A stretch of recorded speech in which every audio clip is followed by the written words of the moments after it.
आज त्याचा हिंजवडीतल्या एका कंपनीमध्ये इंटरव्ह्यू होता। या मुलाखतीनंतर त्याचं भविष्य ठरणार होतं। लंडनला त्याला नोकरीची संधी मिळणार होती। सगळी तयारी पूर्ण झाली आणि खूप मनापासून अभ्यास करून तो घरातनं बाहेर पडला होता। रस्त्यावर असणाऱ्या गर्दीचा अंदाज घेऊन तो थोडा लवकर निघाला होता, तरी देखील बाहेर रस्त्यावर प्रचंड गर्दी होती आणि रस्त्यावरनं गाड्या अगदी मुंगीच्या गतीनं पुढे सरकत होत्या। ही गर्दी पाहून त्याला त्रास होत होता, पण मनात तो विचार करत होता की फक्त अजून काही दिवस, पुन्हा या गर्दीचं, या देशाचं काय व्हायचंय ते होऊ दे। मी मात्र लंडनमध्ये स्थायिक होऊन जाणार। या किड्या मुंग्यांच्या सारख्या गर्दीच्या त्रासातून मी सुटून जाणार आणि छान मोकळा श्वास घेत आयुष्य जगणार। त्याला त्याच्या अर्धांग वायूने अंथरुणाशी खिळून पडलेल्या वडिलांना देखील परदेशात न्यायचं होतं। आजवर इतका पैसा खर्च करून देखील त्याचे वडील त्या आजारातून बरे झाले नव्हते। या देशात आपल्याला उत्तम अशी आरोग्य सुविधा देखील उपलब्ध नाही, याचा त्याला अत्यंत राग येत असे। आजवर त्यानं पाहिलेलं स्वप्न आता काही वेळातच पूर्ण होणार होतं। विचारांच्या तंद्रीतून तो बाहेर आला आणि खिडकी बाहेर पाहू लागला तर अजून गर्दी जैसे तेच होती। त्यानं घड्याळाकडे पाहिलं तर आता त्याच्या मुलाखतीसाठी अवघा अर्धा तास उरला होता। आता त्यानं गाडी बाहेर येऊन पाहिलं तर लांबच्या लांब रांग दिसत होती।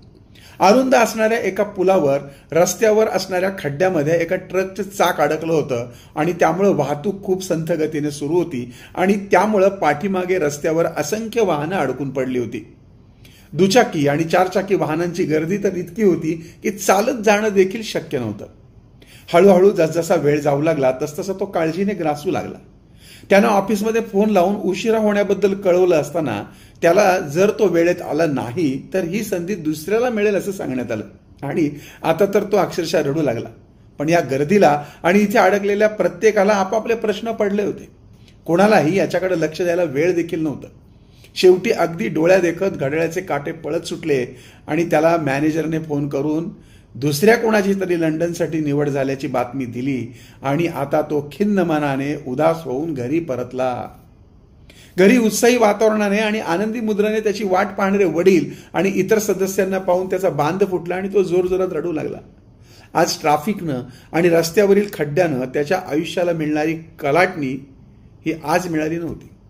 रडत रडत तो म्हणत होता की जर या पुलाची रुंदी थोडी मोठी असती तर आज वाहतूक सुरळीत झाली असती आणि मला मुलाखतीला जायला मिळालं असतं। आज तो पूल हा माझ्यासाठी जणू शाप ठरला। सारं कुटुंबीय आज उदास झालं होतं। इकडे अर्धांग वायू होऊन पडलेले त्याचे वडील मात्र कोणालाही दिसणार नाही अशा प्रकारे आपल्या डोळ्यातले अश्रू लपवत होते। त्यांचं मन त्यांना दोष देत होतं, कारण 25 वर्षापूर्वी त्या पुलाच्या बांधकामाची जी समिती होती त्या समितीमध्ये हे सुद्धा होते आणि पुलाच्या बांधकामामध्ये भ्रष्टाचार करून त्या समितीने खूप पैसे खाल्ले होते। त्यात यांचाही नंबर होता आणि त्याचाच परिणाम म्हणून त्या पुलाची रुंदी कमी करून तो पूल बांधला गेला होता। आज ते ही गोष्ट ना कोणाला सांगू शकत होते ना कोठे तक्रार करू शकत होते। फक्त पाणावलेल्या डोळ्यांनी वर आकाशाकडे बघत होते। दर्शको, गिरीश मिठारी यांनी लिहिलेली ही मिठारींच्या पेटाऱ्यातून काढलेली कथा तुम्हाला कशी वाटली? शेवटी कर्माची फळं ही प्रत्येकाला भोगावी लागतात। आजही जेव्हा मी रस्त्याने जातो ना, तेव्हा रस्त्यामध्ये ती कामं नीट केलेली नसतात। माझा जीव तळमळतो की हे लोक एवढे पैसे घेतात तर मग कामं नीट का करत नाही? एखाद्या कॉन्ट्रॅक्टरशी बोललं तर तो म्हणतो की खूप सारा पैसा वाटावा लागतो, त्यामुळे कामामध्ये त्रुटी निर्माण होते। अहो, पण ही निर्माण झालेली त्रुटी जर कोणाचा जीव घेत असेल तर त्याच्या आईबापाचा जो काही तळतळाट आहे तो हा रस्ता बांधणाऱ्याला आणि या रस्त्यामध्ये पैसे खाणाऱ्याला लागत नसेल का हो? आता जरी तुम्हाला त्या पैशानं सगळ्या प्रकारचं सुख मिळत असेल तरी सुद्धा जन्मजन्मांतरी पापाचा भार मात्र तुमच्या डोक्यावरून कधी जाईल का हो? निश्चितच जाणार नाही। म्हणून जे पेरता ते उगवतं। लक्षात ठेवा, या कथेतनं आपल्याला हेच पाहायला मिळतं की सृष्टी हा विश्वाचा जो बुडबुडा आहे हा फिरून तुमच्याकडे येणार आहे। ही कथा जर तुम्हाला आवडली असेल तर जास्तीत जास्त शेअर करा।